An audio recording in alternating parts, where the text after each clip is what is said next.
Chapter 1. Moon, glorious moon. Full, fat, reddish moon. The night as light as day. The moonlight flooding down across the land and bringing joy, joy, joy. Bringing too the full-throated call of the tropical night, the soft and wild voice of the wind roaring through the hairs on your arm, the hollow wail of starlight, the teeth-grinding billow of the moonlight off the water. All calling to the need.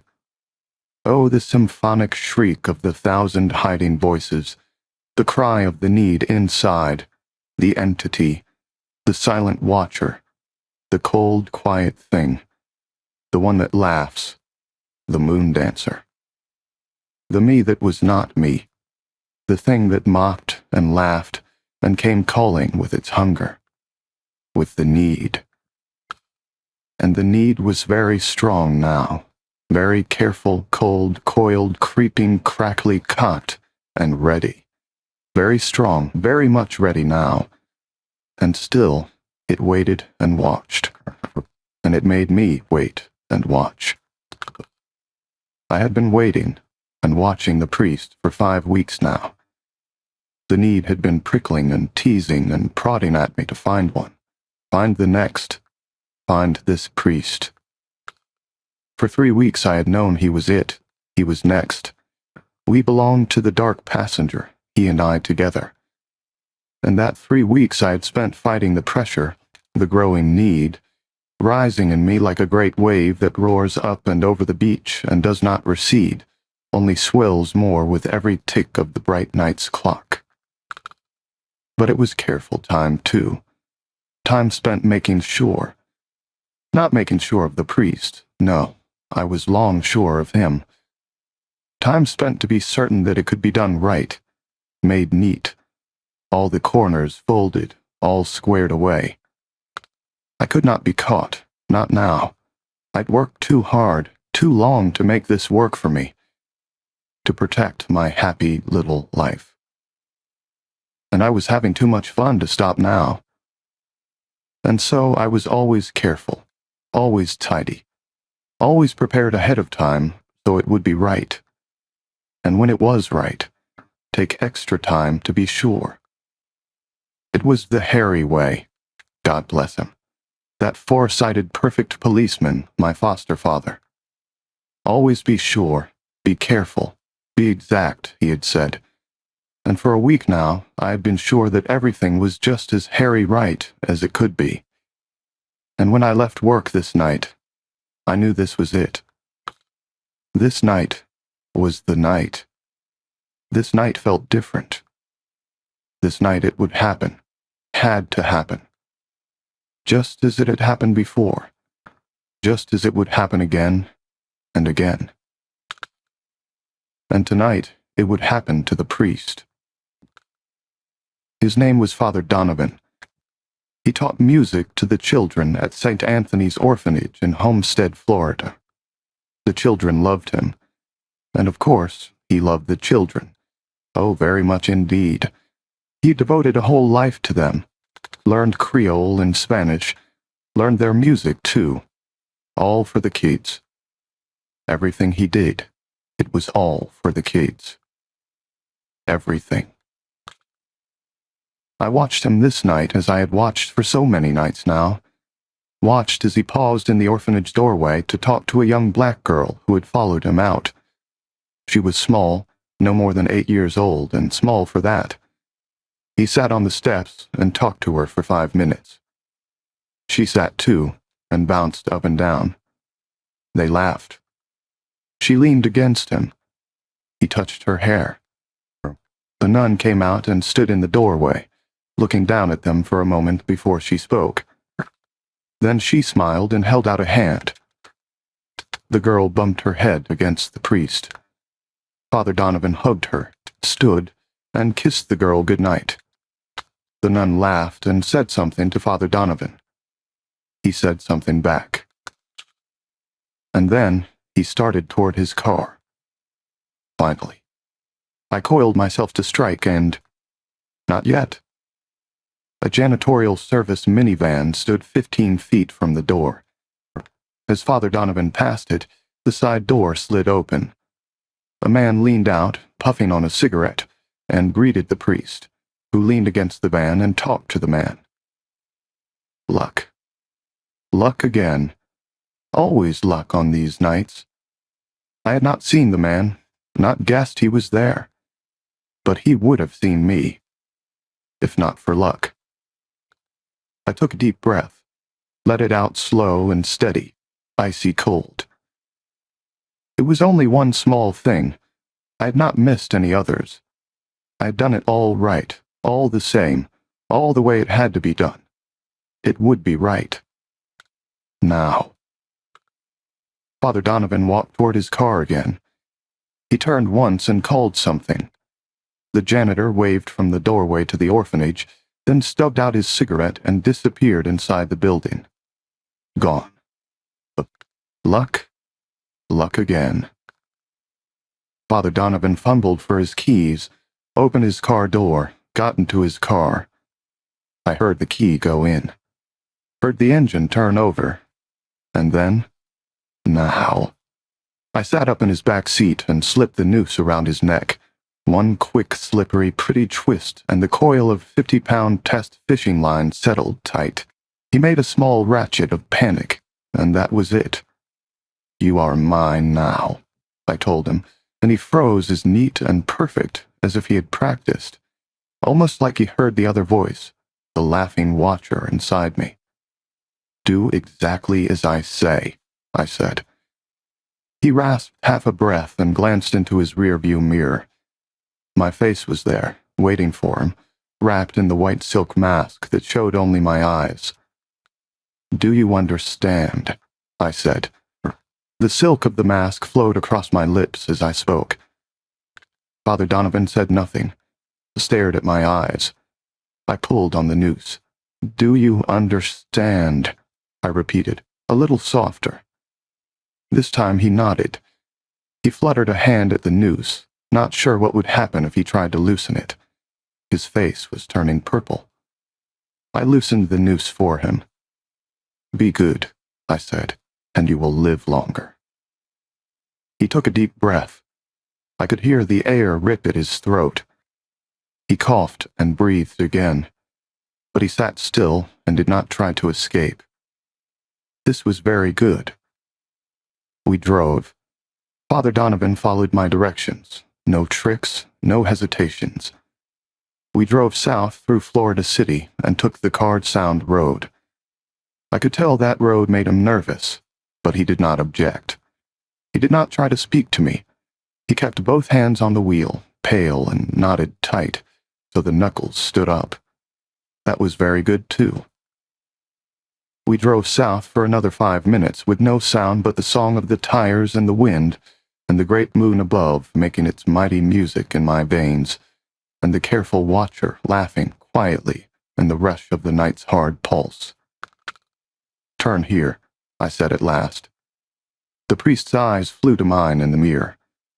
The panic was trying to claw out of his eyes, down his face, into his mouth to speak, but "Turn," I said, and he turned. Slumped like he had been expecting this all along, waiting for it forever. And he turned. The small dirt road was barely visible. He almost had to know it was there. But I knew. I had been there before. The road ran for 2.5 miles, twisting 3 times, through the sawgrass, through the trees, alongside a small canal, deep into the swamp, and into a clearing. 50 years ago, somebody had built a house. Most of it was still there. It was large for what it was. 3 rooms, half a roof still left, the place completely abandoned now for many years. Except the old vegetable garden out in the side yard.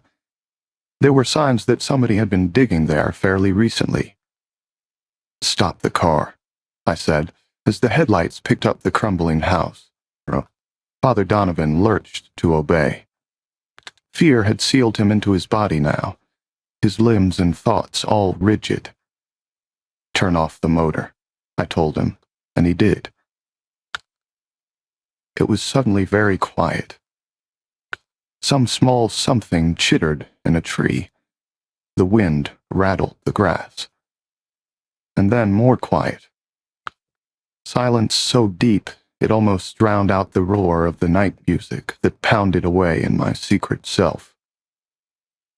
"Get out," I said. Father Donovan did not move. His eyes were on the vegetable garden. 7 small mounds of earth were visible there. The heaped soil looked very dark in the moonlight. It must have looked even darker to Father Donovan. And still, he did not move. I yanked hard on the noose, harder than he thought he could live through, harder than he knew could happen to him. His back arched against the seat and the veins stood out on his forehead, and he thought he was about to die. But he was not.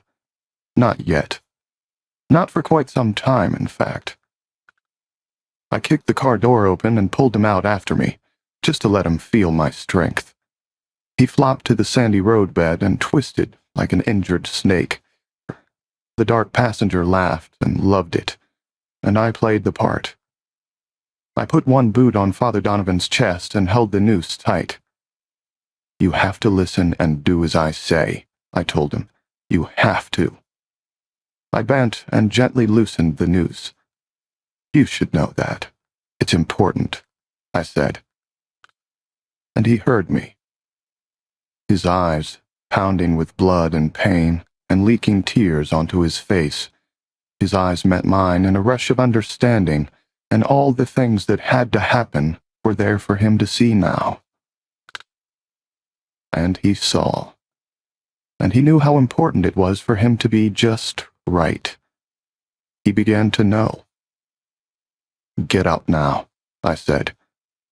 Slowly, very slowly, with his eyes always on mine, Father Donovan got up. We stood just like that for a long time, our eyes together, becoming one person with one need. And then he trembled. He raised one hand halfway to his face and dropped it again.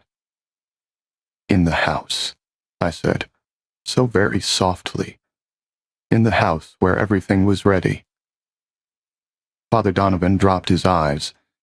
He raised them to me but could not look any more. He turned toward the house but stopped as he saw again the dark dirt mounds of the garden. And he wanted to look at me, but he could not. Not after seeing again those black moonlit heaps of earth. He started for the house, and I held his leash. He went obediently, head down, a good and docile victim. Up the 5 battered steps, across the narrow porch to the front door, pushed shut. Father Donovan stopped. He did not look up. He did not look at me. "Through the door," I said in my soft command voice. Father Donovan trembled. "Go through the door now," I said again. But he could not.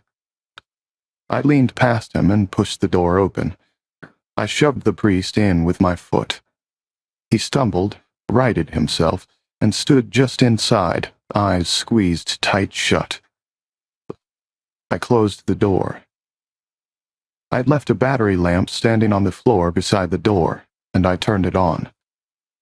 "Look," I whispered. Father Donovan slowly, carefully opened one eye. He froze. Time stopped for Father Donovan. "No," he said. "Yes," I said. "Oh, no," he said. "Oh, yes," I said. He screamed, "No!" I yanked on the noose. His scream was cut off and he fell to his knees. He made a wet, croaky, whimpering sound and covered his face. "Yes," I said. "It's a terrible mess, isn't it?" He used his whole face to close his eyes. He could not look, not now, not like this. I didn't blame him, not really. It was a terrible mess. It had bothered me just to know it was there since I'd set it up for him. But he had to see it. He had to. Not just for me, not just for the dark passenger. For him. He had to see, and he was not looking. "Open your eyes, Father Donovan," I said. "Please," he said in a terrible little whimper. It got on my nerves very badly. Shouldn't have. I see clean control. But it got to me, whining in the face of that mess on the floor, and I kicked his legs out from under him. I hauled hard on the noose and grabbed the back of his neck with my right hand, then slammed his face into the filthy, warped floorboards. There was a little blood, and that made me madder. "Open them," I said. "Open your eyes. Open them now. Look." I grabbed his hair and pulled his head back. "Do as you're told," I said. "Look, or I will cut your eyelids right off your face." I was very convincing, and so he did it. He did as he was told. He looked. I'd worked hard to make it right, but you have to use what you've got to work with. I could not have done it at all if they had not been there long enough for everything to dry up, but they were so very dirty. I had managed to clean off most of the dirt, but some of the bodies had been in the garden a very long time, and you couldn't tell where the dirt began and the bodies stopped. You never could tell, really, when you stopped to think about it. So dirty. There were 7 of them, 7 small bodies. 7 extra dirty orphan children laid out on rubber shower sheets, which are neater and don't leak. 7 straight lines pointing straight across the room, pointing right at Father Donovan. So he knew. He was about to join them. "Hail Mary, full of grace," he started. I jerked hard on the noose. "None of that, Father. Not now. Now is for real truth." "Please," he choked. "Yes. Beg me. That's good. Much better." I yanked again. "Do you think that's it, Father? 7 bodies?" "Did they beg?" He had nothing to say. "Do you think that's all of them, Father? Just 7?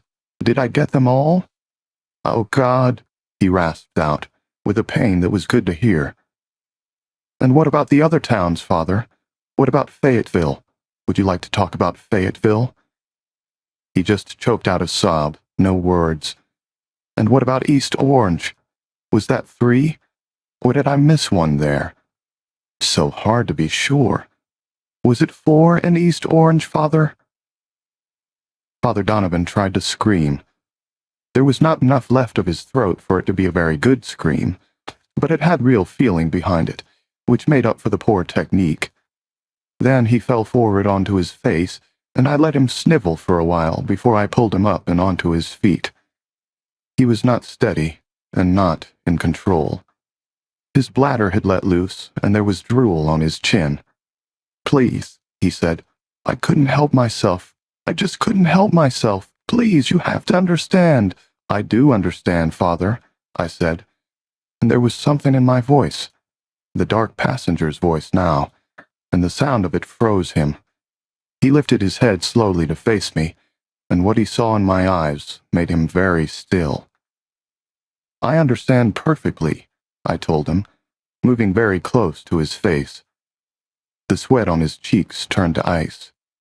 "You see," I said, "I can't help myself either." We were very close now, almost touching, and the dirtiness of him was suddenly too much. I jerked up on the noose and kicked his feet out from under him again. Father Donovan sprawled on the floor. "But children," I said. "I could never do this to children." I put my hard, clean boot on the back of his head and slammed his face down. "Not like you, Father.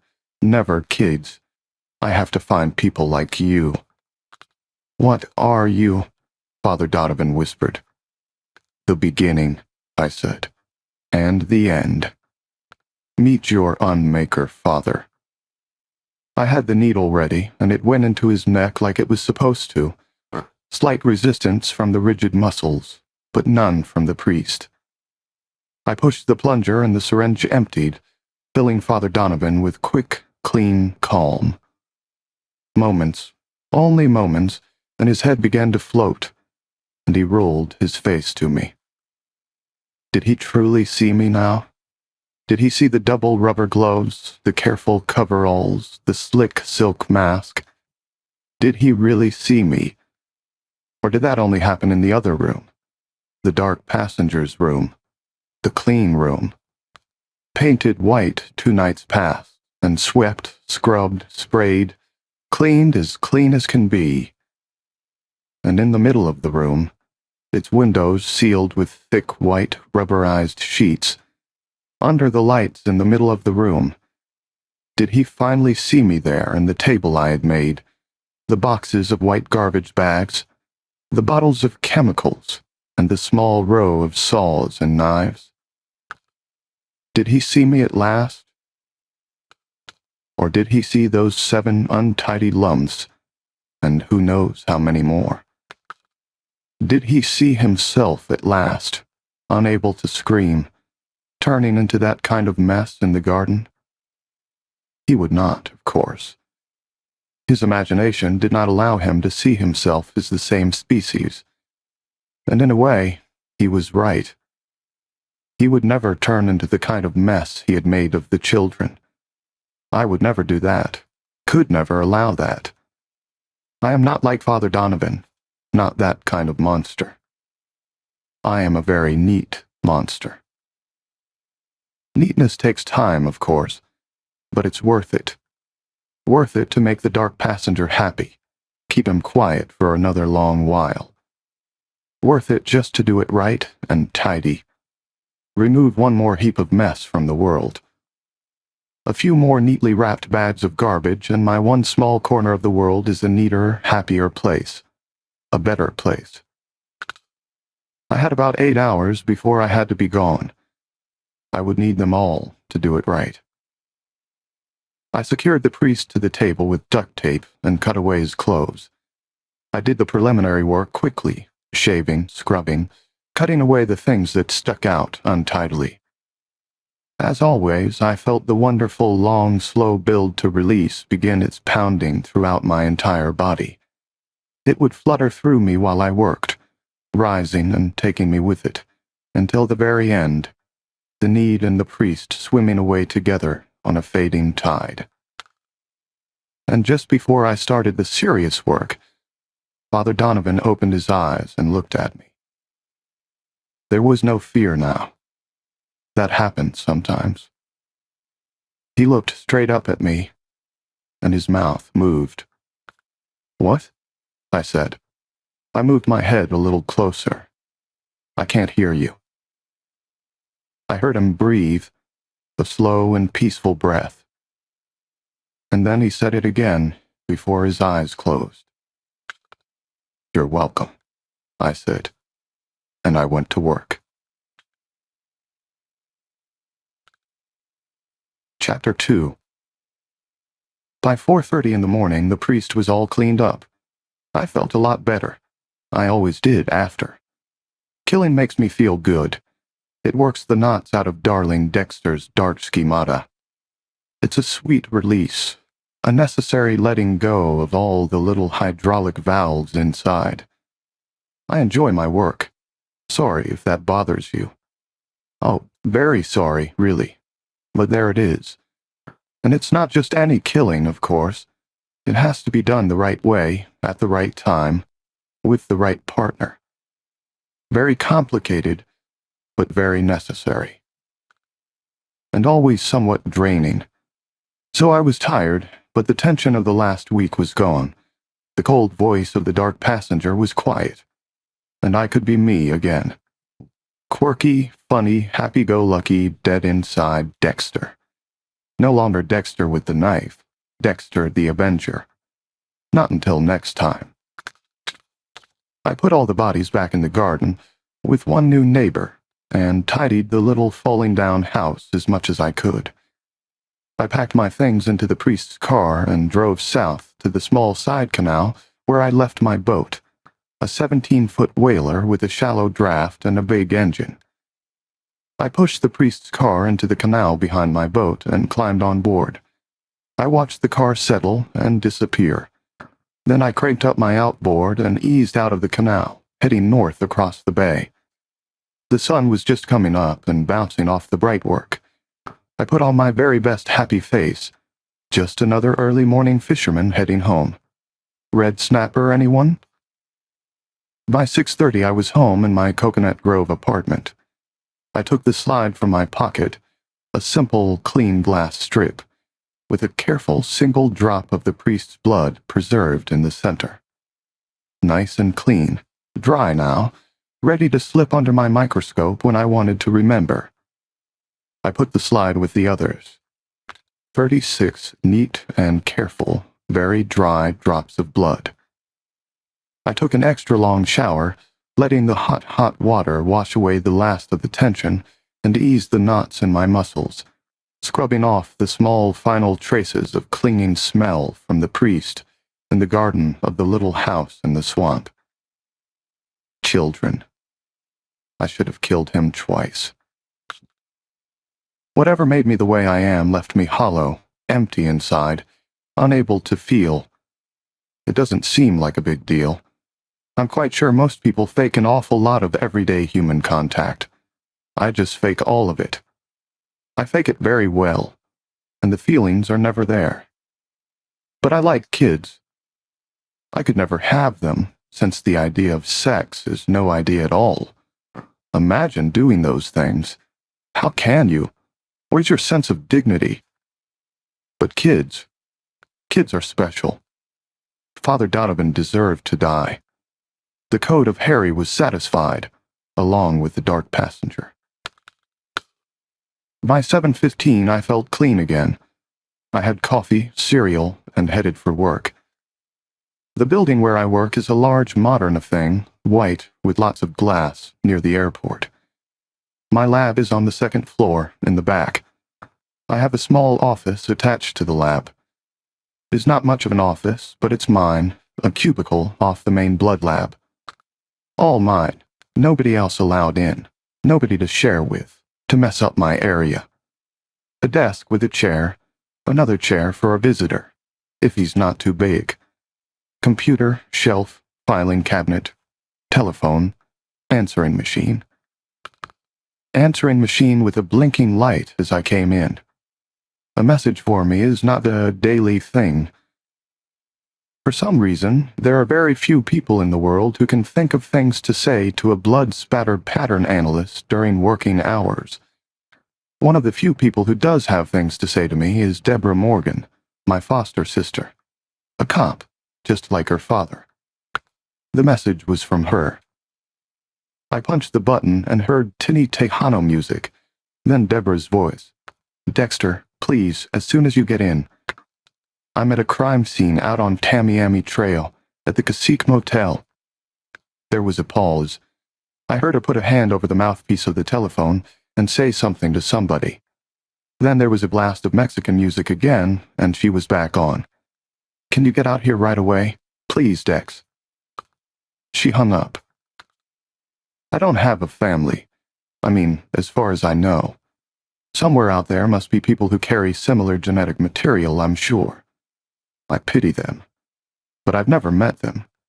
I haven't tried, and they haven't tried to find me. I was adopted, raised by Harry and Doris Morgan, Deborah's parents. And considering what I am, they did a wonderful job of raising me, don't you think? Both dead now. And so Deb is the only person in the world who gives a rusty possum fart whether I live or die. For some reason that I can't fathom, she actually prefers me to be alive. I think that's nice, and if I could have feelings at all, I would have them for Deb. So I went. I drove out of the Metro-Dade parking lot and got onto the nearby turnpike, which took me south to the section of Tamiami Trail that is home to the Cacique Motel and several hundred of its brothers and sisters.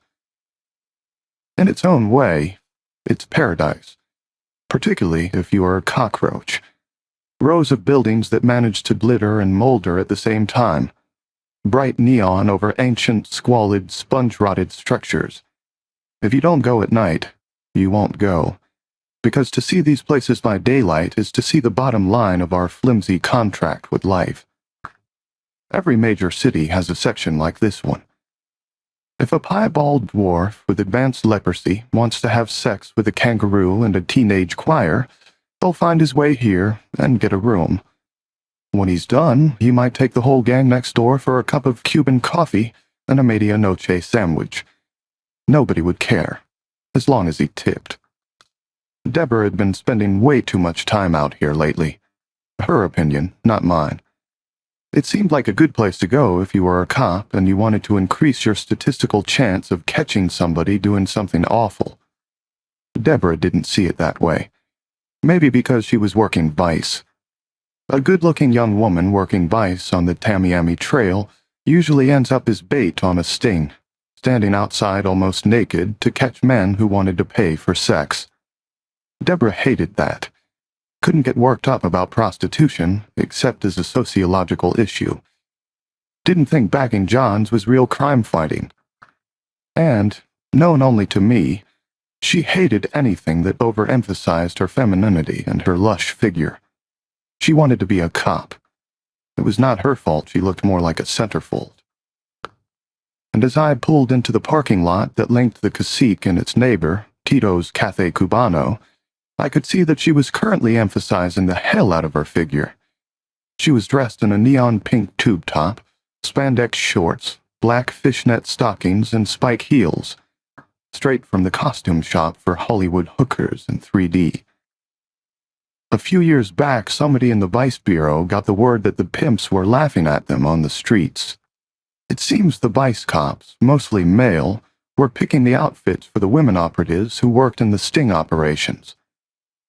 Their choice of clothing was showing an awful lot about their preferences and kinkiness, but it did not look much like hooker wear. So everybody on the street could tell when the new girl was carrying a badge and gun in her clutch purse. As a result of this tip, the Vice cops began to insist that the girls who went undercover pick their own outfits for the job. After all, girls know more about what looks right, don't they? Maybe most of them do. Deborah doesn't. She's never felt comfortable in anything but blues.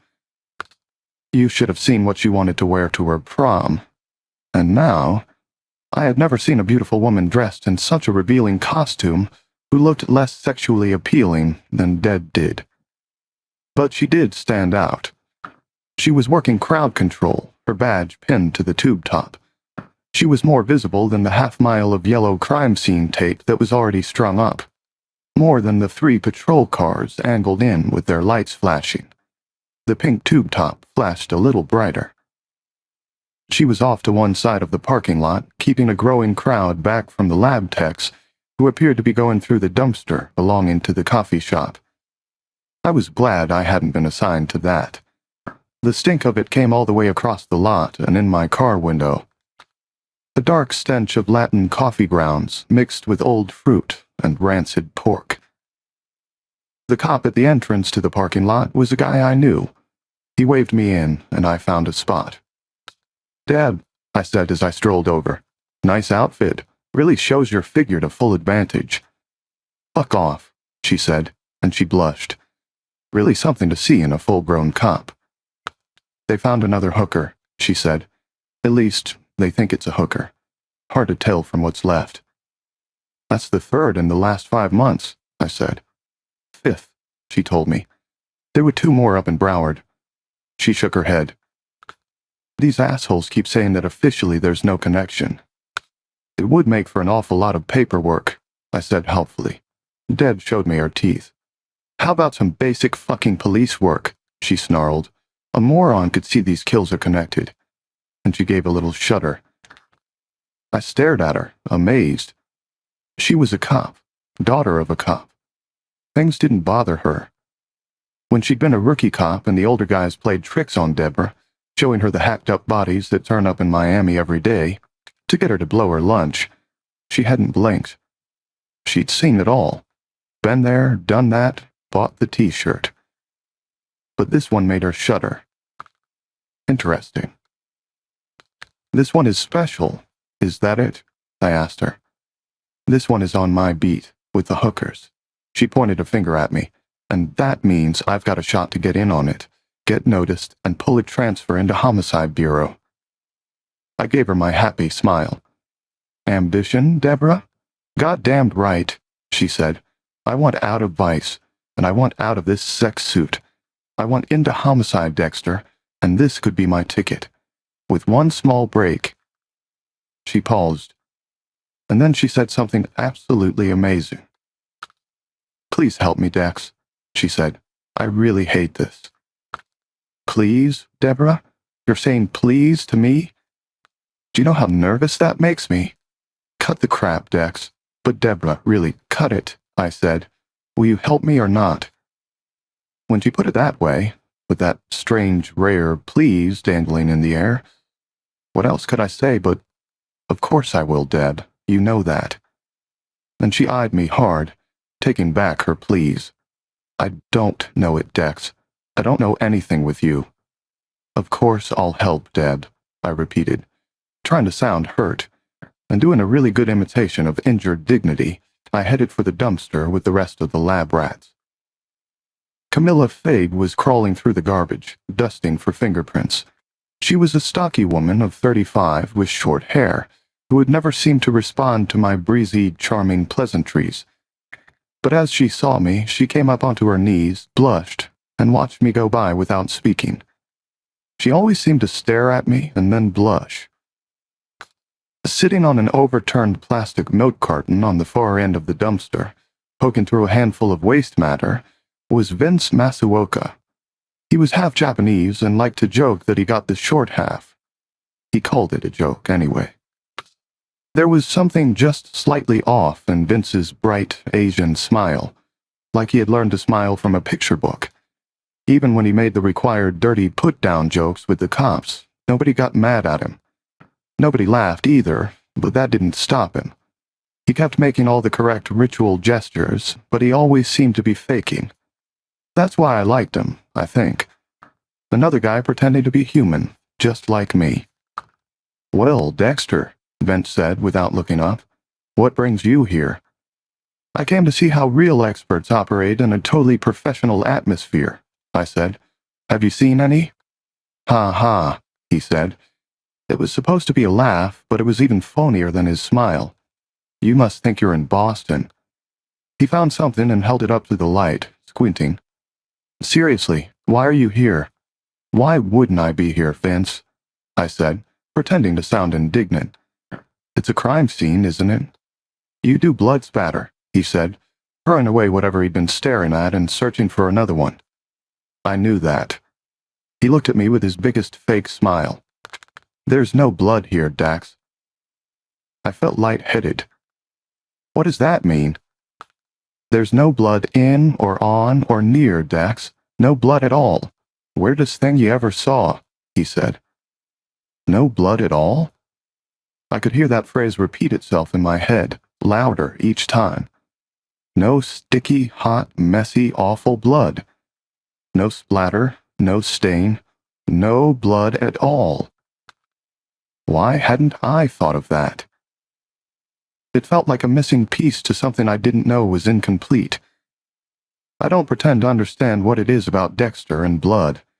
Just thinking of it sets my teeth on edge. And yet I have, after all, made it my career, my study, and part of my real work. Clearly some very deep things are going on, but I find it a little hard to stay interested. I am what I am, and isn't it a lovely night to dissect a child killer? But this... Are you all right, Dexter? Vince asked. I'm fantastic, I said. How does he do it? That depends. I looked at Vince. He was staring at the handful of coffee grounds, carefully pushing them around with one rubber-gloved finger. Depends on what, Vince? On who he is and what he's doing, he said. Ha ha. I shook my head. Sometimes you work too hard at being inscrutable, I said. How does the killer get rid of the blood? Hard to say right now, he said. We haven't found any of it, and the body is not in real good shape, so it's going to be hard to find much. That didn't sound nearly as interesting. I like to leave a neat body. No fuss, no mess, no dripping blood. If the killer was just another dog tearing at a bone, this was all nothing to me. I breathed a little easier. "Where's the body?" I asked Vince. He jerked his head at a spot 20 feet away. "Over there," he said, "with La Guerta." "Oh my," I said. "Is La Guerta handling this?"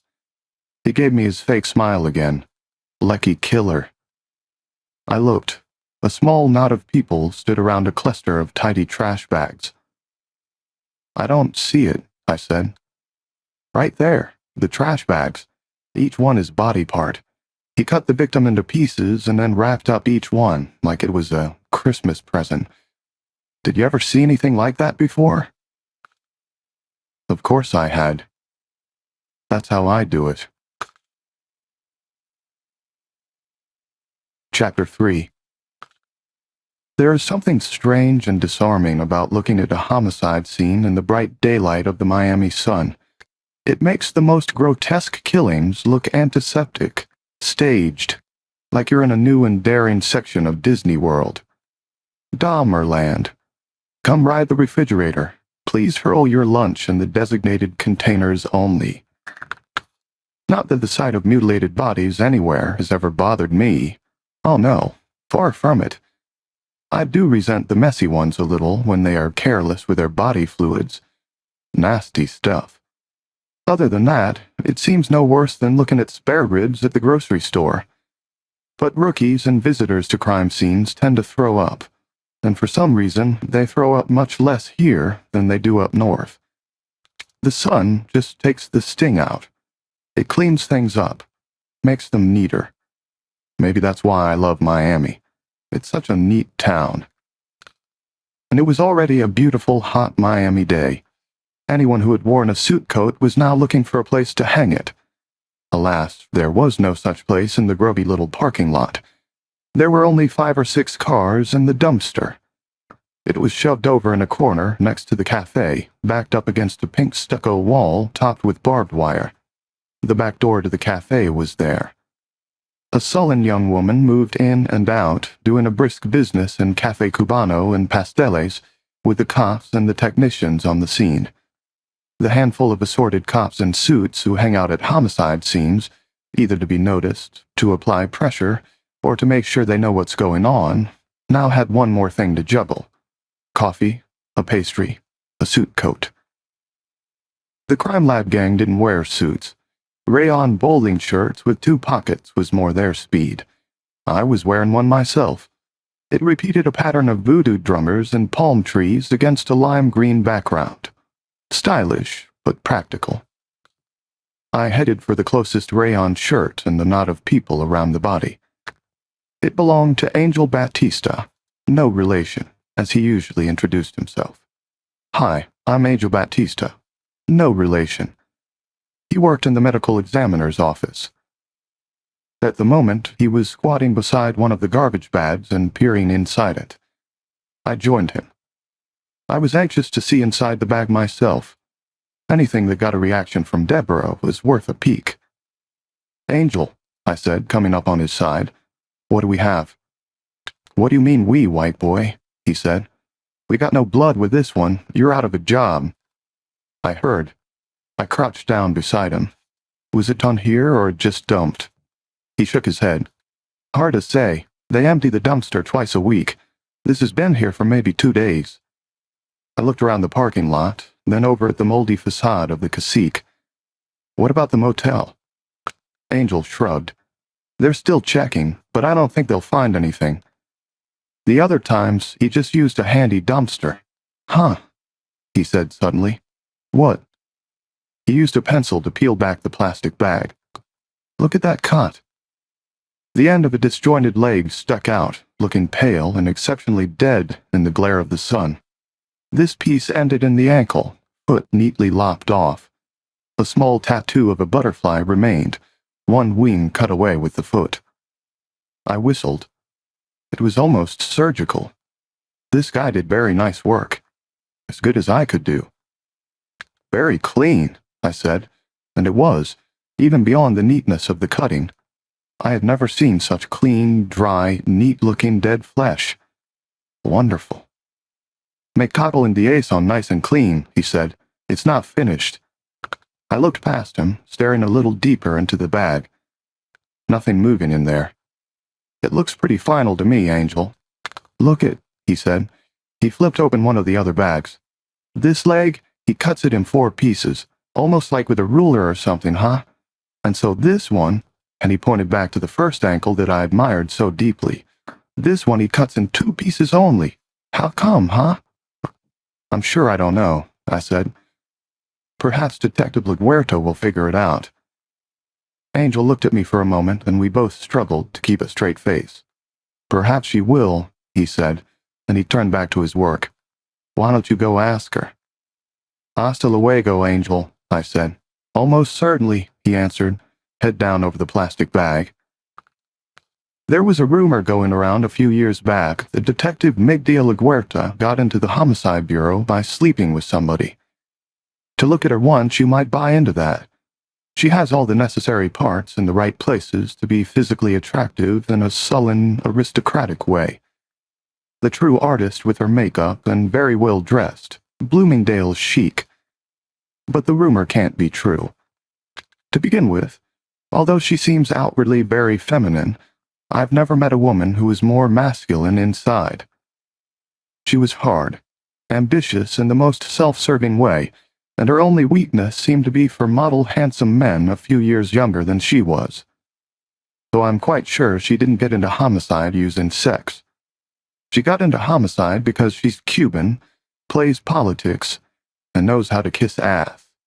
That combination is far better than sex in Miami. LaGuerta is very, very good at kissing ass, a world-class ass kisser. She kissed ass all the way up to the lofty rank of homicide investigator. Unfortunately, it's a job where her skills at posterior smooching were never called for, and she was a terrible detective.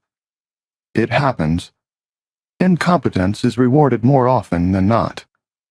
I have to work with her anyway, so I have used my considerable charm to make her like me. Easier than you might think. Anybody can be charming if they don't mind faking it, saying all the stupid, obvious, nauseating things that a conscience keeps most people from saying. Happily, I don't have a conscience. I say them. As I approached the little group clustered near the cafe, LaGuerta was interviewing somebody in rapid-fire Spanish. I speak Spanish. I even understand a little Cuban, but I could only get 1 word in 10 from LaGuerta. The Cuban dialect is the despair of the Spanish-speaking world.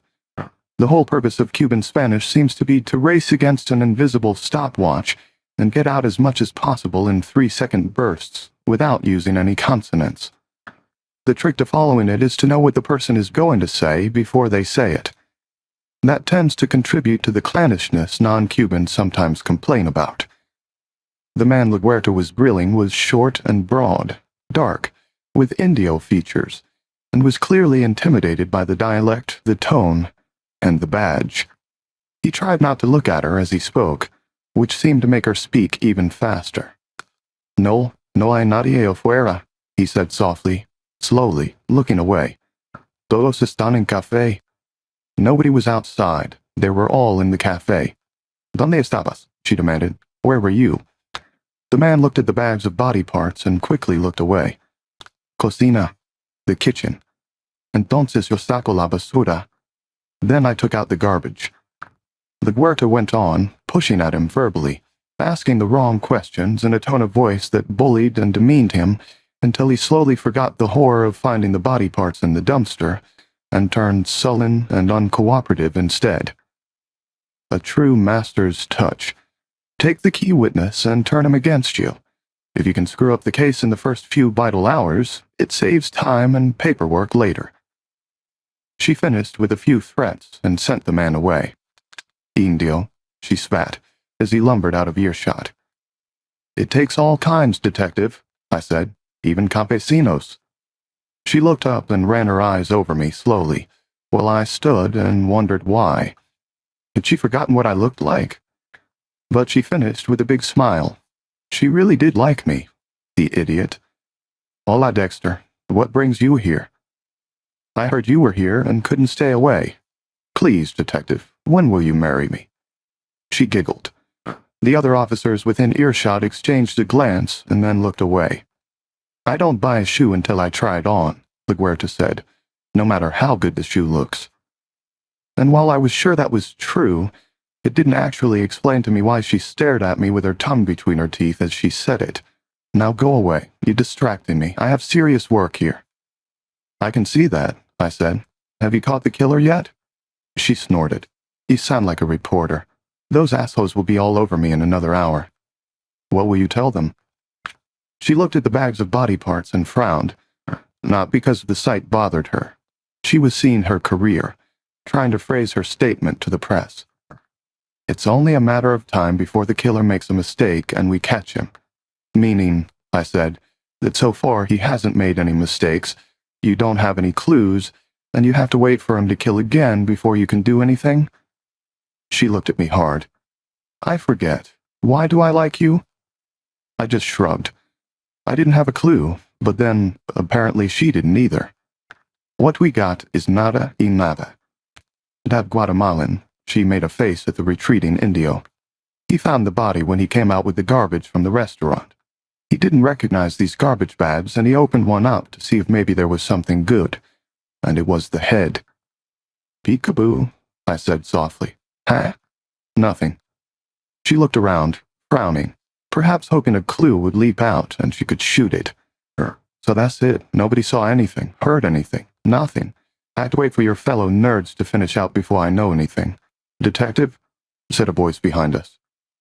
Captain Matthews strolled up in a cloud of Aramis aftershave, meaning that the reporters would be here shortly. Hello, Captain, LaGuerta said. I've asked Officer Morgan to maintain a peripheral involvement in this case, he said. LaGuerta flinched. In her capacity as an undercover operative, she has resources in the prostitution community that could assist us in expediting the solution. The man talked with a thesaurus. Too many years of writing reports. Captain, I'm not sure that's necessary, LaGuerta said. He winked and put a hand on her shoulder. People management is a skill. Relax, Detective. She's not going to interfere with your command prerogatives. She'll just check in with you if she has something to report. Witnesses, that sort of thing. Her father was a damn good cop. All right? His eyes glazed and refocused on something on the other end of the parking lot. I looked. The Channel 7 news van was rolling in. Excuse me, Matthew said.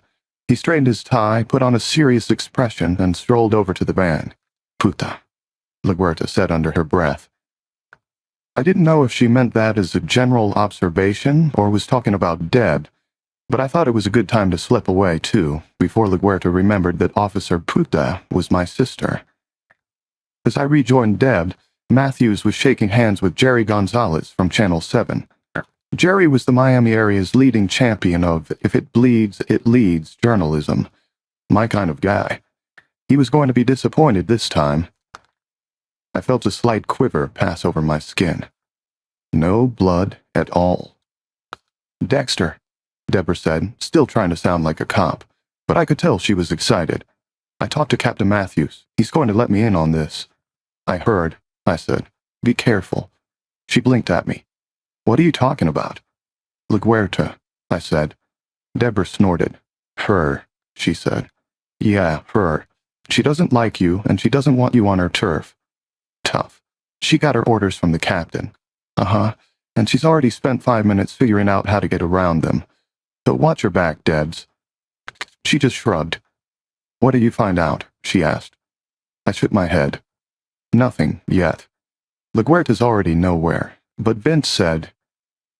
I stopped. Even talking about it seemed too private. Vince said what?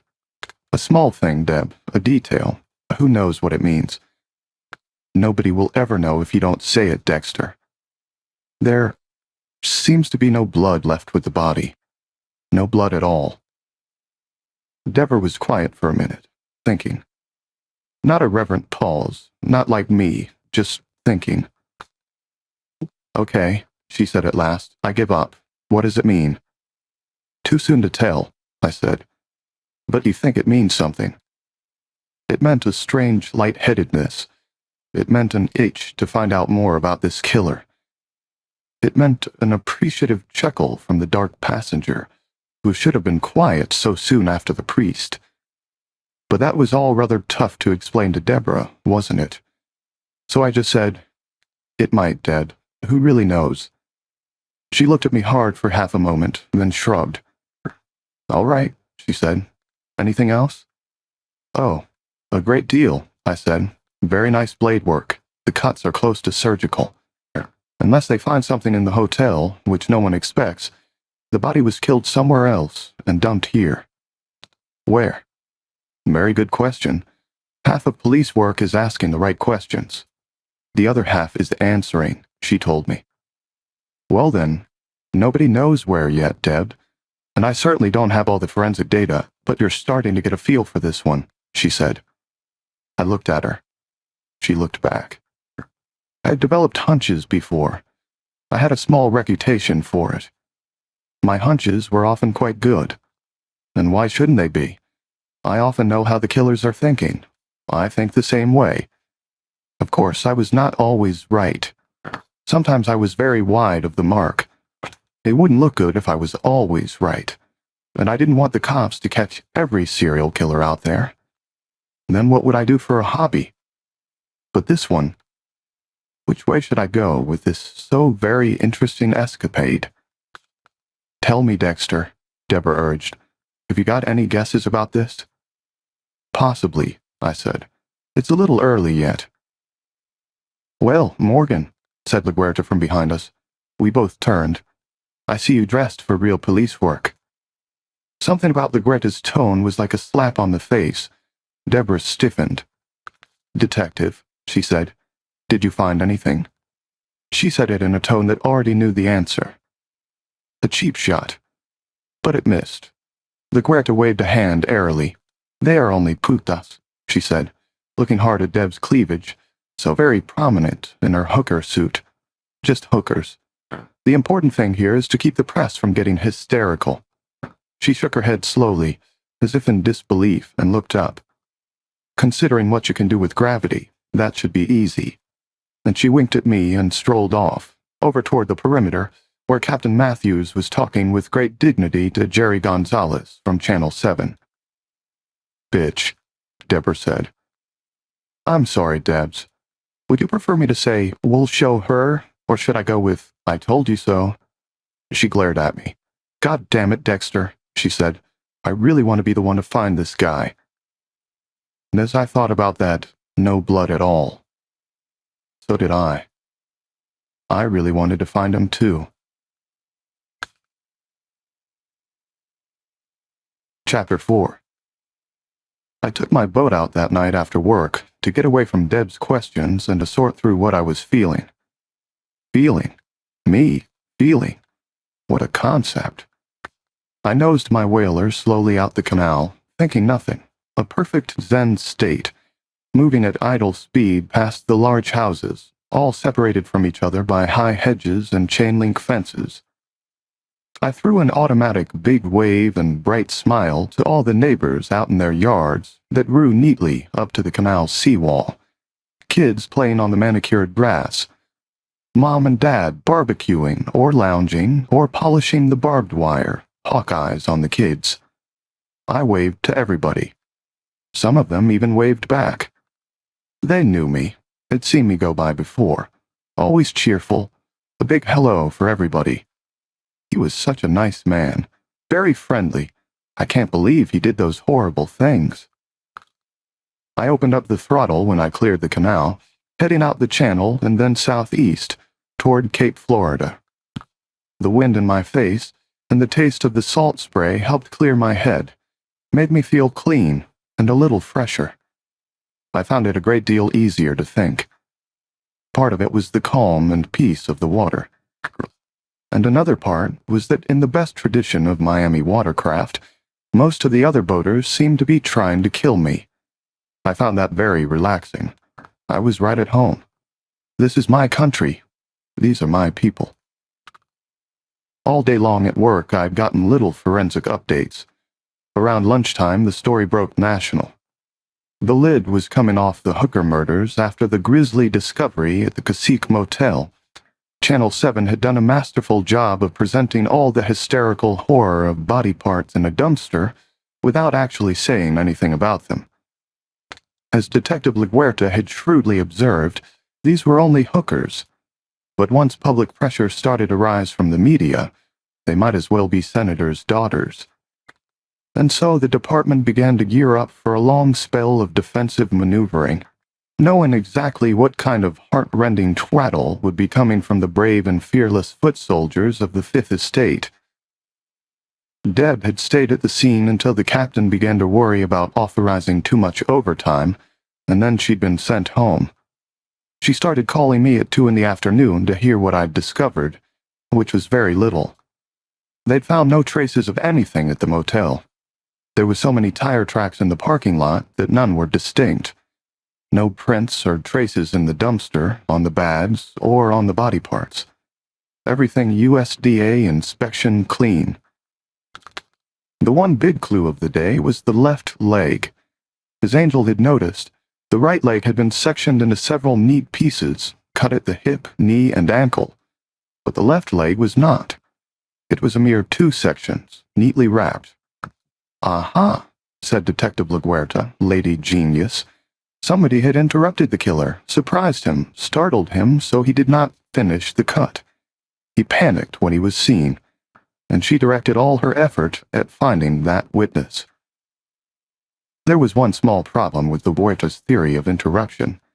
A tiny little thing, perhaps splitting hairs, but the entire body had still been meticulously cleaned and wrapped, presumably after it had been cut up, and then it had been transported carefully to the dumpster, apparently with enough time and focus for the killer to make no mistakes and leave no traces. Either nobody pointed this out to LaGuerta, or, wonder of wonders, could it be that nobody else had noticed? Possible. So much of police work is routine, fitting details into patterns, and if the pattern was brand new, the investigation could seem like 3 blind men examining an elephant with a microscope.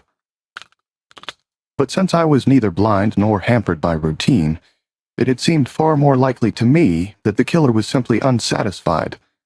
Plenty of time to work, but this was the 5th murder in the same pattern. Was it getting boring, simply chopping up the body? Or was our boy searching for something else, something different? Some new direction, an untried twist? I could almost feel his frustration. To have come so far, all the way to the end, sectioning the leftovers for gift wrapping, and then the sudden realization. This isn't it. Something is just not right. Coitus interruptus. It wasn't fulfilling him this way anymore. He needed a different approach. He was trying to express something and hadn't found his vocabulary yet. And in my personal opinion, I mean if it was me, this would make him very frustrated, and very likely to look further for the answer. Soon. But let LaGuerta look for a witness. There would be none. This was a cold, careful monster, and absolutely fascinating to me. And what should I do about that fascination? I was not sure, so I had retreated to my boat to think. The Donzi cut across my bow at 70 miles per hour, only inches away. I waved happily and returned to the present. I was approaching Stiltsville, the mostly abandoned collection of old stilt homes in the water near Cape Florida. I nosed into a big circle, going nowhere, and let my thoughts move back into that same slow arc. What would I do? I needed to decide now before I got too helpful for Deborah. I could help her solve this, absolutely, no one better. Nobody else was even moving in the right direction. But did I want to help? Did I want this killer arrested? Or did I want to find him and stop him myself? Beyond this, oh nagging little thought, did I even want him to stop? What would I do?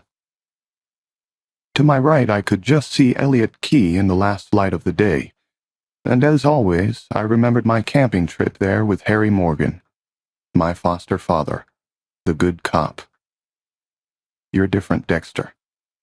Yes, Harry, I certainly am, but you can learn to control that difference and use it constructively. All right, Harry, if you think I should. How?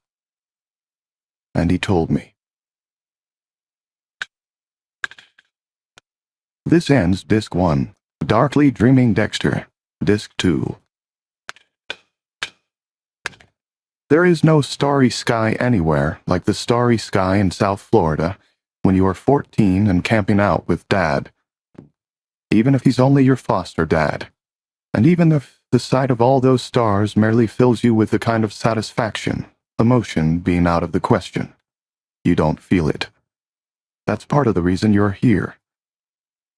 The fire has died down and the stars are exceedingly bright, and foster dear old Dad has been quiet for some time, taking small sips of the old-fashioned hip flask he has pulled from the outside flap of his pack. And he's not very good at this. Not like so many other cops. Not really a drinker. But it's empty now, and it's time for him to say his piece, if he's ever going to say it.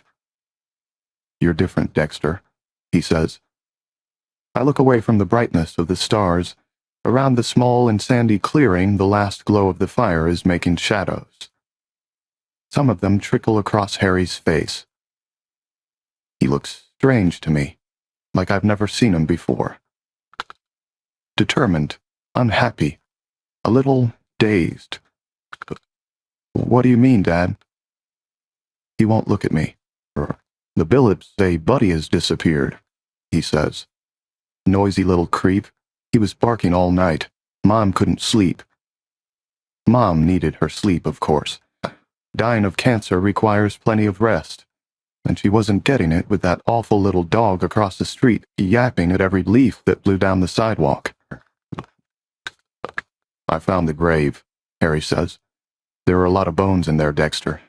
Not just Buddy's." There's very little to say here. I carefully pull at a handful of pine needles and wait for Harry. "How long have you been doing this?" I search Harry's face, then look out across the clearing to the beach.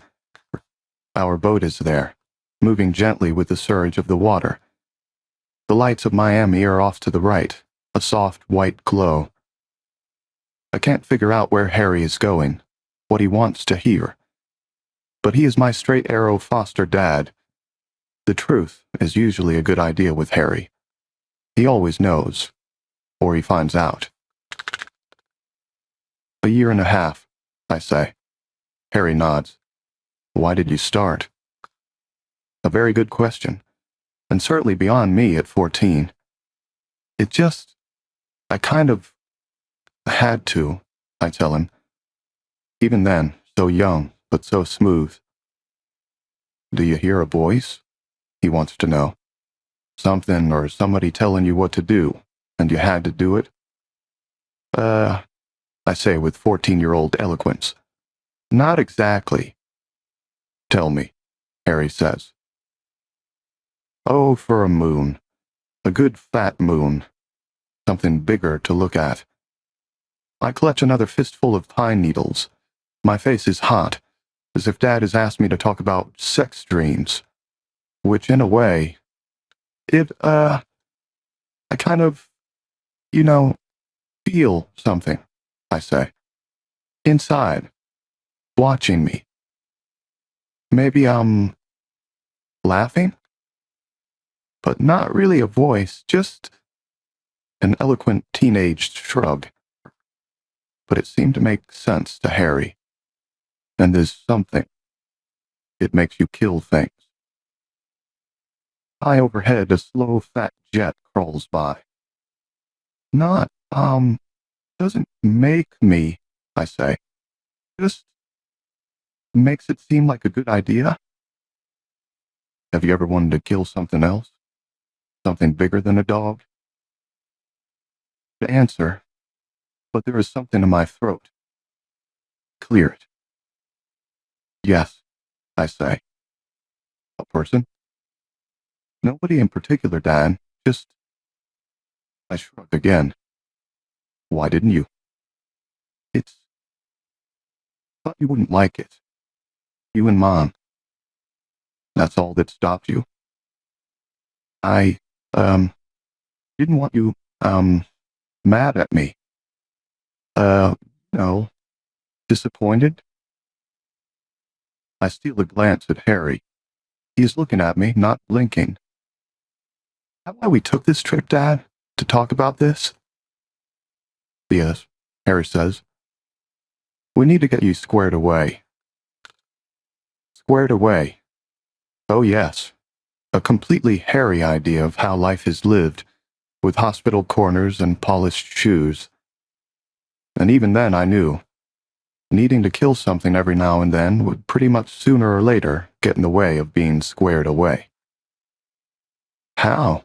I say, and he looks at me long and hard, and then he nods when he sees that I am with him step for step. Good boy, he says. Now. And in spite of saying now, it is a very long time before he speaks again. I watch the lights on a boat as it goes past, maybe 200 yards out from our little beach. Over the sound of their motor, a radio is blasting Cuban music. Now, Harry says again, and I look at him. But he's looking away, across the dying fire, off into the future, over there somewhere. It's like this, he says. I listen carefully. This is what Harry says when he is giving you a higher-order truth. When he showed me how to throw a curveball and how to throw a left hook. It's like this, he would say, and it always was. Just like that. I'm getting old, Dexter. He waited for me to object, but I didn't, and he nodded. I think people understand things different when they get older, he says. Not a question of getting soft or seeing things in the gray areas instead of black and white. I really believe I'm just understanding things different, better. He looks at me. Harry's look.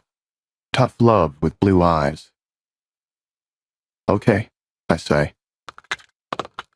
10 years ago, I would have wanted you in an institution somewhere, he says, and I blink.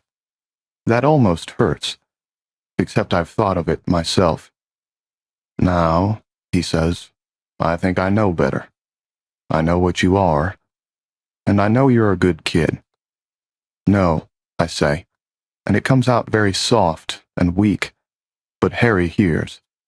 Yes, he says firmly, you're a good kid, Dex. I know that. I know it. Almost to himself now, for effect maybe, and then his eyes lock onto mine. Otherwise you wouldn't care what I thought, or what Mom thought. You'd just do it.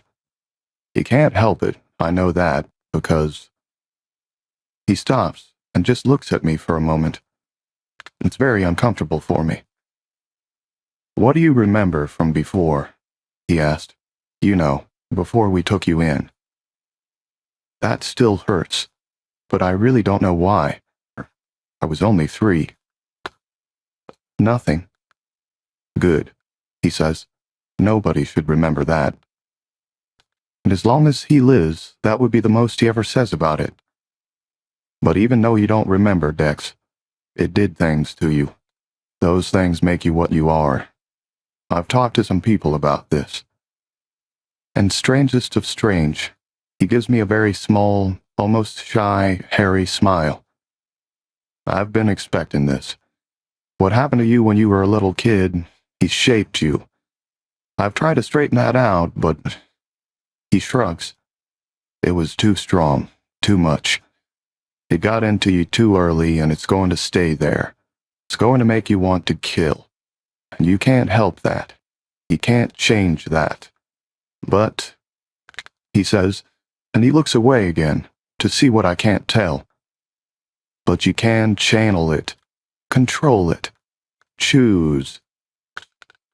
His words come so carefully now, more careful than I've ever heard him talk. Choose what or who you kill. And he gave me a smile unlike any I had ever seen before. A smile as bleak and dry as the ashes of our dying fire. There are plenty of people who deserve it, Dex. And with those few little words, he gave a shape to my whole life, my everything, my who and what I am. The wonderful, all-seeing, all-knowing man, Harry, my dad. If only I was capable of love, how I would have loved Harry. So long ago now, Harry long dead, but his lessons have lived on. Not because of any warm and gooey emotional feelings I had. Because Harry was right. I'd proved that over and over. Harry knew, and Harry taught me well. Be careful, Harry said, and he taught me to be careful as only a cop could teach a killer. To choose carefully among those who deserved it. To make absolutely sure. Then tidy up. Leave no traces. And always avoid emotional involvement. It can lead to mistakes. Being careful went beyond the actual killing, of course. Being careful meant building a careful life, too. Compartmentalize, socialize, imitate life. All of which I had done, so very carefully. I was a near-perfect hologram. Above suspicion, beyond reproach, and beneath contempt. A neat and polite monster. The boy next door. Even Deborah was at least half fooled, half the time. Of course, she believed what she wanted to believe, too. Right now she believed I could help her solve these murders, jumpstart her career and catapult her out of her Hollywood sex suit and into a tailored business suit. And she was right, of course. I could help her. But I didn't really want to, because I enjoyed watching this other killer work and felt some kind of aesthetic connection or emotional involvement. Well, there it was. I was in clear violation of the code of Harry. I nosed the boat back toward my canal. It was full dark now, but I steered by a radio tower a few degrees to the left of my home water. So be it. Harry had always been right. He was right now. Don't get emotionally involved, Harry had said. So I wouldn't. I would help Deb.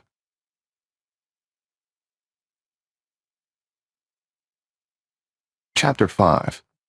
The next morning it was raining and the traffic was crazy, like it always is in Miami when it rains. Some drivers slowed down on the slick roads.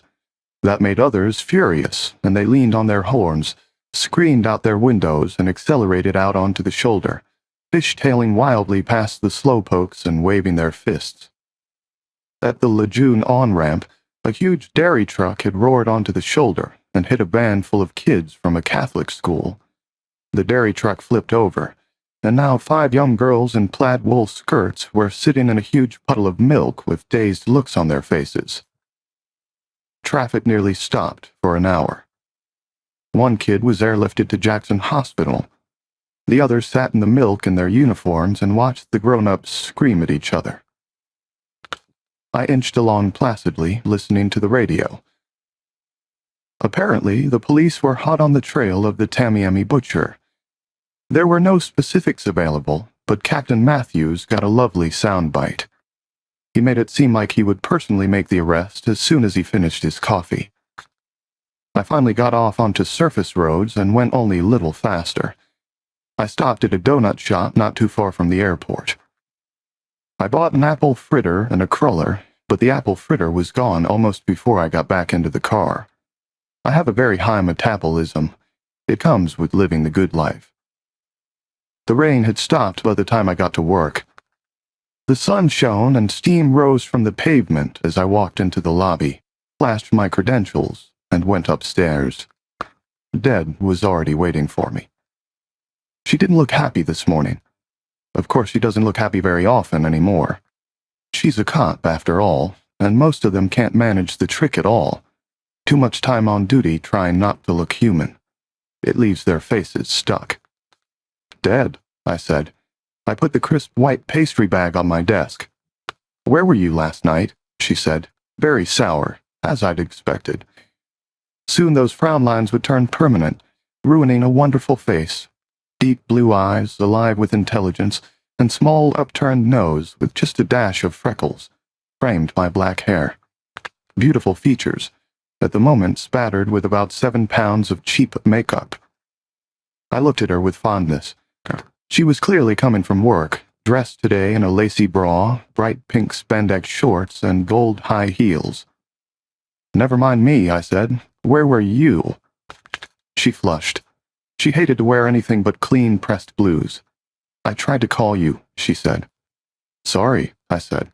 "Yeah, sure." I sat down in my chair and didn't speak.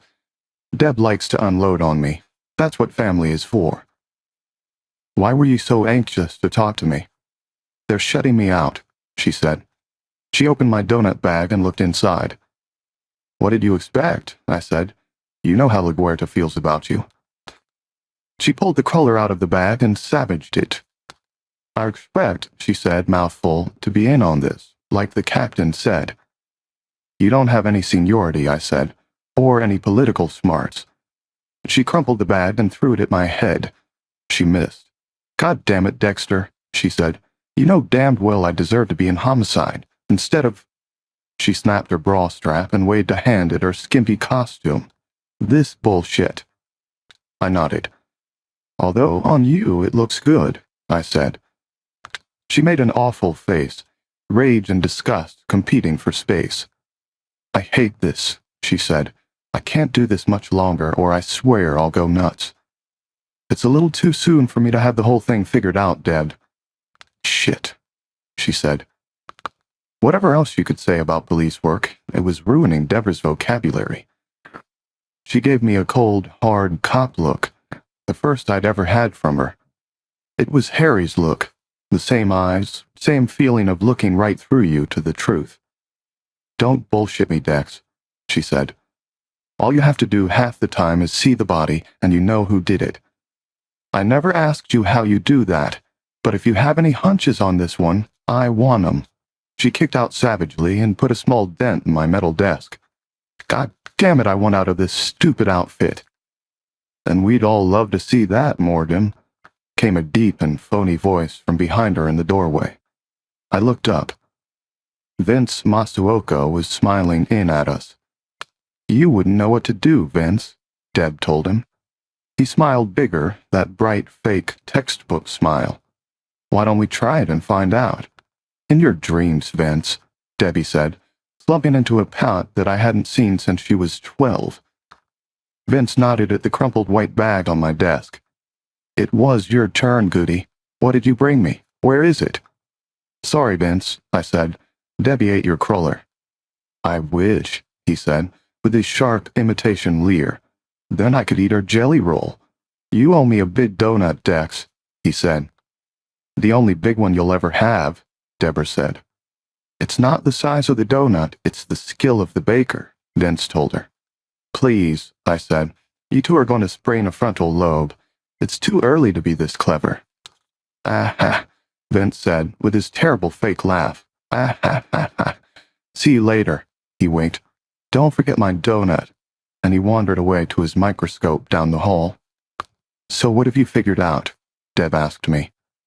Deb believed that every now and then I got hunches. She had reason to believe. Usually my inspired guesses had to do with the brutal wackos who like to hack up some poor slob every few weeks just for the hell of it. Several times Deborah had seen me put a quick and clean finger on something that nobody else knew was there. She'd never said anything, but my sister is a damn good cop, and so she has suspected me of something for quite a while. She doesn't know what, but she knows there is something wrong there, and it bothers the hell out of her every now and then, because she does, after all, love me. The last living thing on the earth that does love me. This is not self-pity, but the coldest, clearest self-knowledge. I am unlovable. Following Harry's plan, I have tried to involve myself in other people, in relationships, and even, in my sillier moments, in love. But it doesn't work. Something in me is broken or missing, and sooner or later, the other person catches me acting, or one of those nights comes along. I can't even keep pets. Animals hate me. I bought a dog once. It barked and howled at me in a non-stop, no-mind fury for 2 days before I had to get rid of it. I tried a turtle. I touched it once, and it wouldn't come out of its shell again, and after a few days of that, it died. Rather than see me or have me touch it again, it died. Nothing else loves me or ever will, not even, especially, me. I know what I am, and that is not a thing to love. I'm alone in the world, all alone, but for Deborah. Except, of course, for the thing inside, who does not come out to play too often, and does not actually play with me, but must have somebody else. So as much as I can, I care about her, dear Deborah. It is probably not love, but I would rather she were happy. And she sat there, dear Deborah, looking unhappy. My family, staring at me and not knowing what to say, but coming closer to saying it than ever before. Well, I said, actually, I knew it. You do have something. Don't interrupt my trance, Deborah.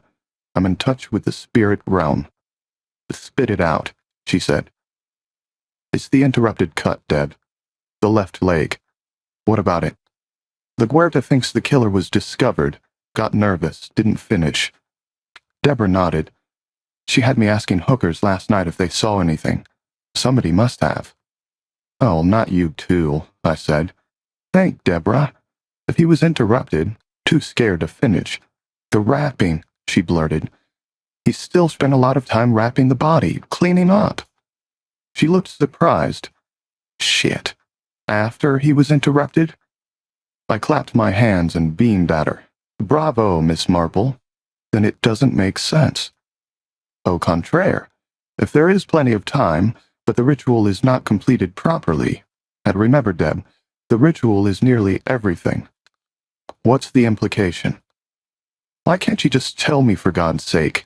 She snapped. What fun would that be? She blew out a hard breath. God damn it. All right, Dex. If he wasn't interrupted, but he didn't finish... Shit. The wrapping up part was more important than the cutting? I took pity on her. No, Deb. Think. This is the fifth one, exactly like all the others.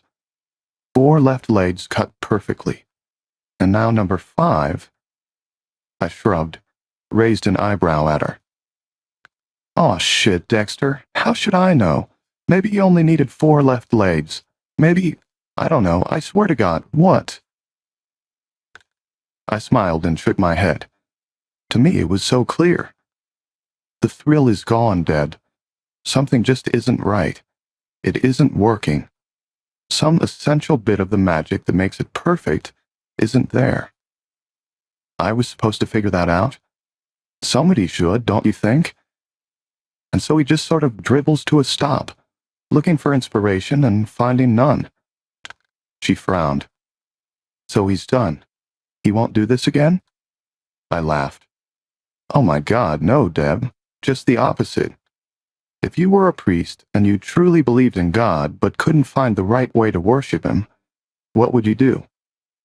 Keep trying, she said, until I got it right. She stared hard. Jesus, that's what you think? He's going to do it again soon? It's just a hunch, I said modestly. I could be wrong. But I was sure I was not wrong. We should be setting up a way to catch him when he does, she said, not looking for a non-existent witness. She stood and headed out the door. I'll call later. Bye.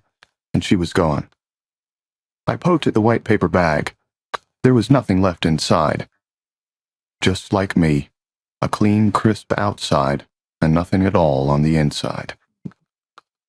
I folded the bag and placed it in the trash can beside my desk. There was work to do this morning. Real official police lab work. I had a long report to type up, accompanying pictures to sort, evidence to file. It was routine stuff, a double homicide that would probably never go to trial, but I like to make sure that whatever I touch is well organized. Besides, this one had been interesting. The blood spatter had been very difficult to read. Between the arterial spurting, the multiple victims, obviously moving around, and the cast-off pattern from what had to be a chainsaw, It had been almost impossible to find an impact site. In order to cover the whole room, I'd had to use 2 bottles of luminol, which reveals even the faintest of blood spots, and is shockingly expensive at $12 a bottle. I'd actually had to lay out strings to help me figure the primary spatter angles, a technique ancient enough to seem like alchemy. The splat patterns were startling, vivid. There were bright, wild, feral splatters across the walls, furniture, television, towels, bedspreads, curtains, an amazing wild horror of flying blood. Even in Miami, you would think someone would have heard something. 2 people being hacked up alive with a chainsaw. In an elegant and expensive hotel room, and the neighbors simply turned up their TVs. You may say that dear, diligent Dexter gets carried away in his job, but I like to be thorough, and I like to know where all the blood is hiding. The professional reasons for this are obvious, but not quite as important to me as the personal ones. Perhaps someday a psychiatrist retained by the state penal system will help me discover exactly why. In any case, the body chunks were very cold by the time we got to the scene, and we would probably never find the guy in the size 7.5 handmade Italian loafer, right-handed and overweight, with a terrific backhand. But I had persevered and done a very neat piece of work. I don't do my job to catch the bad guys. Why would I want to do that? No, I do my job to make order out of chaos, to force the nasty bloodstains to behave properly, and then go away. Others may use my work to catch criminals. That's fine by me, but it doesn't matter. If I am ever careless enough to be caught, they will say I am a sociopathic monster, a sick and twisted demon who is not even human, and they will probably send me to die in Old Sparky with a smug, self-righteous glow. If they ever catch size 7.5, they will say he is a bad man who went wrong because of social forces he was too unfortunate to resist, and he will go to jail for 10 years before they turn him loose with enough money for a suit and a new chainsaw. Every day at work, I understand Harry a little better.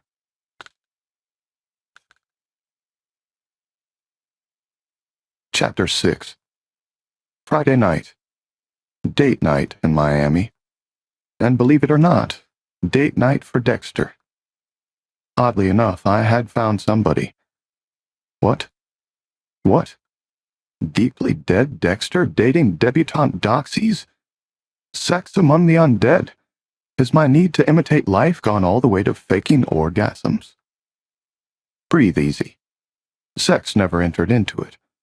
After years of dreadful fumbling and embarrassment trying to look normal, I had finally hooked up with the perfect date.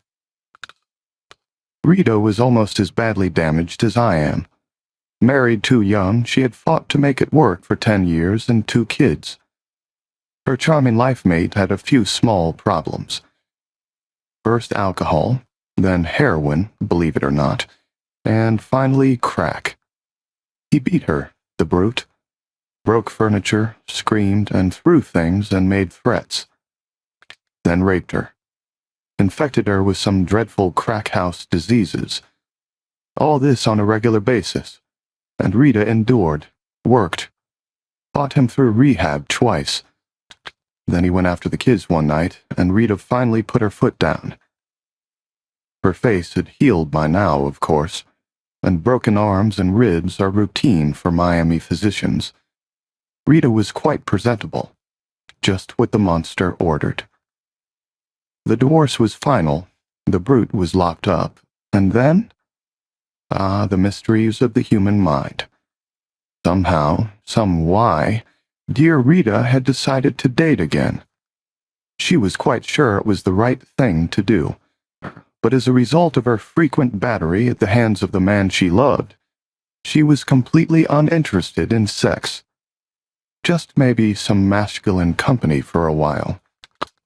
She had searched for just the right guy, sensitive, gentle, and willing to wait. Quite a long search, of course. She was looking for some imaginary man who cared more about having someone to talk to and see movies with than someone to have sex with. because she was just not ready for that. Did I say imaginary? Well, yes. Human men are not like that. Most women know this by the time they've had 2 kids and their first divorce. Poor Rita had married too young and too badly to learn this valuable lesson. And as a byproduct of recovering from her awful marriage, instead of realizing that all men are beasts, she'd come up with this lovely romantic picture of a perfect gentleman who would wait indefinitely for her to open slowly, like a little flower. Well, really, perhaps such a man existed in Victorian England, when there was a knocking shop on every corner where he could blow off steam between flowery protestations of fictionless love, but not, to my knowledge, in 21st century Miami. And yet, I could imitate all those things perfectly, and I actually wanted to. I had no interest in a sexual relationship. I wanted to disguise. Rita was exactly what I was looking for.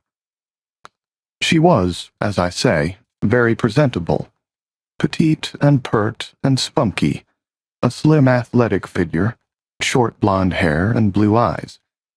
She was a fitness fanatic, spending all her off hours running and biking and so on. In fact, sweating was one of our favorite activities. We had cycled through the Everglades, done 5K runs, and even pumped iron together. And best of all were her 2 children. Astor was 8, and Cody was 5, and they were much too quiet. They would be, of course. Children whose parents frequently attempt to kill each other with the furniture tend to be slightly withdrawn. Any child brought up in a horror zone is, but they can be brought out of it eventually. Look at me. I had endured nameless and unknown horrors as a child, and yet here I was, a useful citizen, a pillar of the community. Perhaps that was part of my strange liking for Astor and Cody, because I did like them, and that made no sense to me. I know what I am, and I understand many things about myself, but one of the few character traits that genuinely mystifies me is my attitude toward children. I like them. They are important to me. They matter. I don't understand it, really. I genuinely wouldn't care if every human in the universe were suddenly to expire, with the possible exception of myself, and maybe Deborah. Other people are less important to me than lawn furniture. I do not, as the shrinks put it so eloquently, have any sense of the reality of others, and I am not burdened with this realization. But kids are different. I had been dating Rita for nearly a year and a half, and in that time I had slowly and deliberately won over Astor and Cody. I was okay. I wouldn't hurt them. I remembered their birthdays, report card days, holidays. I could come into their house and would do no harm. I could be trusted. Ironic, really, but true. Me, the only man they could really trust. Rita thought it was part of my long, slow courtship of her. Show her that the kids liked me, and who knows? But in fact, they mattered to me more than she did. Maybe it was already too late, but I didn't want to see them grow up to be like me. This Friday night, Astor answered the door. She was wearing a large T-shirt that said Rugrats and hung below her knees. Her red hair was pulled back in 2 pigtails, and she had no expression at all on her small, still face. "Hello, Dexter," she said in her too quiet way. For her, 2 words were a long conversation.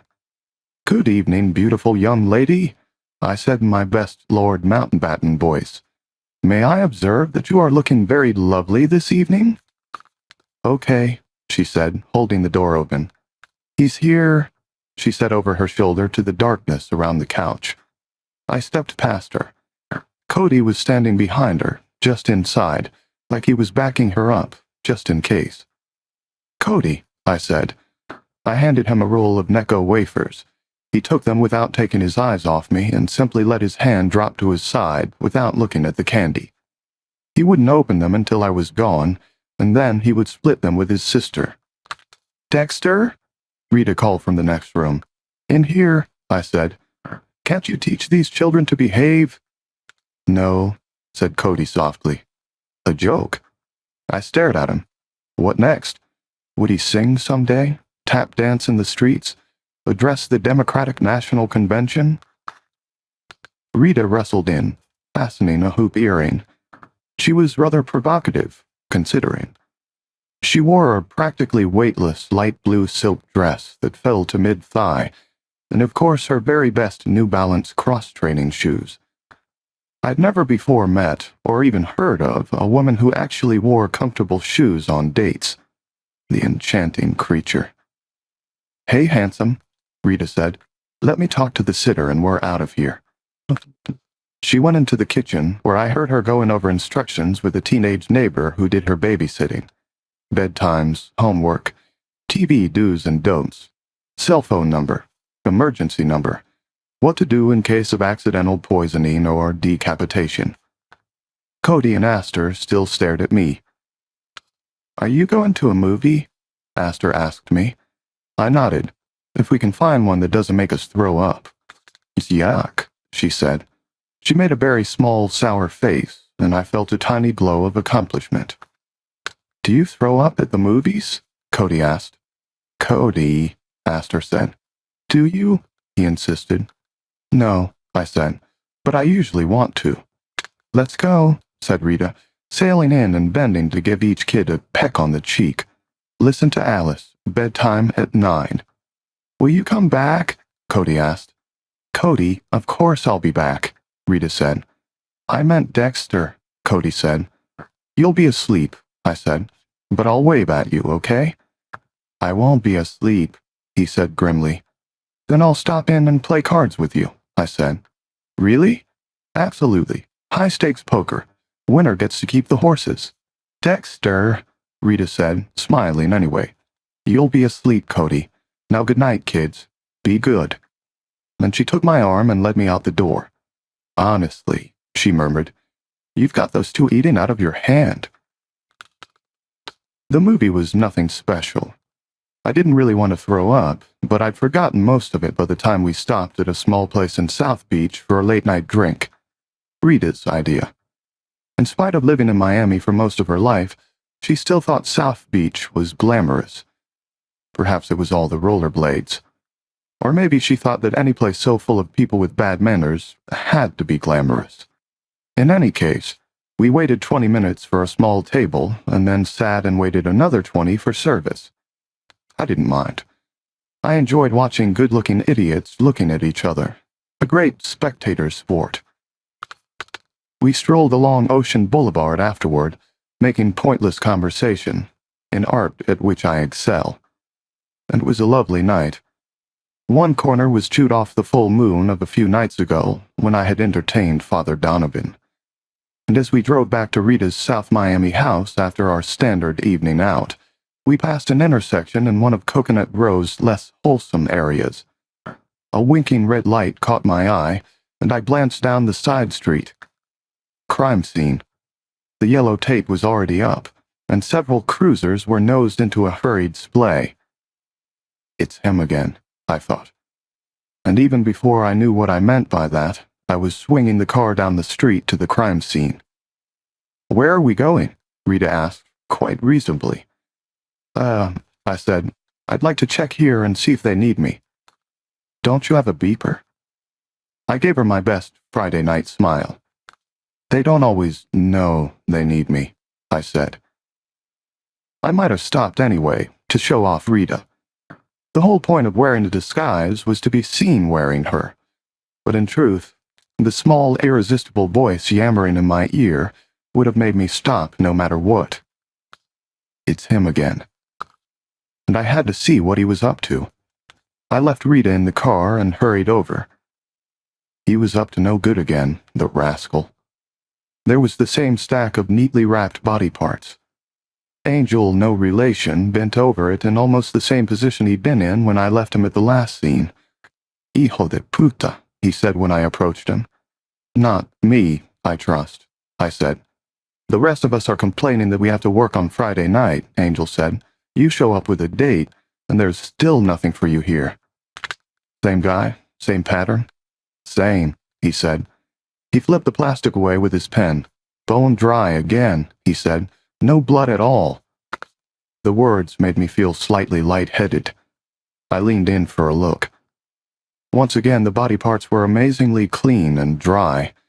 They had a near blue tinge to them and seemed preserved in their small, perfect moment of time.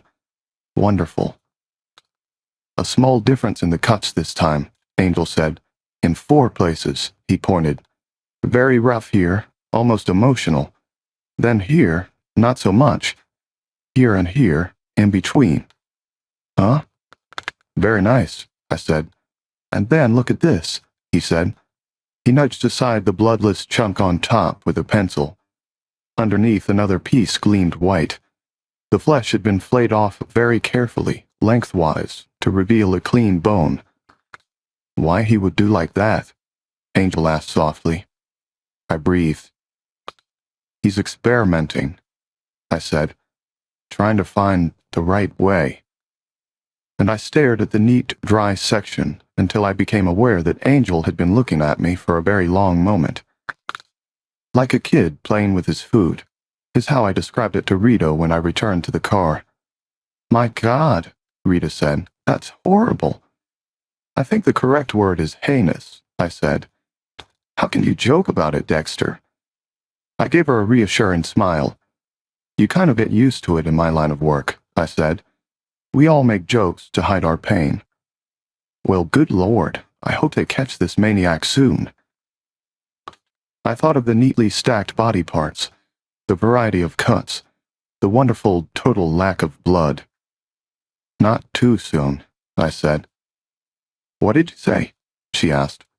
I said I don't think it would be too soon. The killer is extremely clever, and the detective in charge of the case is more interested in playing politics than in solving murders. She looked at me to see if I was kidding. Then she sat quietly for a while as we drove south on US 1. She didn't speak until South Miami. I can never get used to seeing, I don't know, the underside, the way things really are. The way you see it, she finally said. She took me by surprise. I'd been using the silence to think about the nicely stacked body parts we'd just left. My mind had been hungrily circling the clean, dried, chopped-up limbs, like an eagle looking for a chunk of meat to rip out. Rita's observation was so unexpected I couldn't even stutter for a minute. What do you mean? I managed to say at last. She frowned. I'm not sure. Just, we all assume that things really are a certain way, the way they're supposed to be, and then they never are. They're always more, I don't know, darker, more human. Like this. I'm thinking, of course the detective wants to catch the killer. Isn't that what detectives do? And it never occurred to me before that there could be anything at all political about murder. Practically everything, I said. I turned onto her street and slowed down in front of her neat and unremarkable house. But you, she said. She didn't seem to notice where we were or what I had said. That's where you start. Most people would never really think it through that far. I'm not all that deep, Rita, I said. I nudged the car into park. It's like everything really is 2 ways. The way we all pretend it is, and the way it really is. And you already know that. And it's like a game for you. I had no idea what she was trying to say. In truth, I had given up trying to figure it out, and as she spoke, I'd let my mind wander back to the newest murder, the cleanness of the flesh, the improvisational quality of the cuts, the complete, dry, spotless, immaculate lack of blood. Dexter, Rita said. She put a hand on my arm. I kissed her. I don't know which one of us was more surprised. It really wasn't something I had thought about doing ahead of time, and it certainly wasn't her perfume. but I mashed my lips against hers and held them there for a long moment. She pushed away.